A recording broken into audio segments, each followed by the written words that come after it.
Σήμερα έχουμε μαζί ένα από τα πιο συνηθισμένα είδη γερακιού, αυτό που λέγεται στην κοινή ονομασία γερακίνα. Είναι η λατινική του ονομασία μπούτεο. Υπάρχουν 4 διαφορετικά είδη γερακιών. Αυτό είναι ένα μεσαίου μεγέθους και το συγκεκριμένο ήταν πυροβολημένο, είχε σκάγια και στα 2 φτερά, ήταν σπασμένα και τα 2 φτερά, αλλά είχε και στο σώμα σκάγια. Έγιναν οι επεμβάσεις, κολλήθηκαν τα φτερά, βγήκαν τα περισσότερα σκάγια. Έχει ακόμα μέσα κάποια σκάγια, τα οποία όμως έχουν φτιάξει κρούστα γύρω-γύρω και έχουν απομονωθεί. Και έχουμε τη χαρά να το δούμε στη δική του τη χαρά που θα απελευθερωθεί.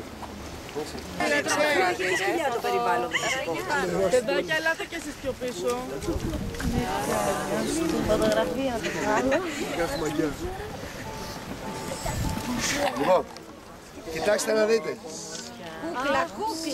Είναι το γεράκι, όπως και όλα τα αρπακτικά, έχουν κάποια κοινά χαρακτηριστικά. Ένα από τα κοινά χαρακτηριστικά τους, φύγε μου τσούρα από εδώ, φύγε, εξαφανίσου.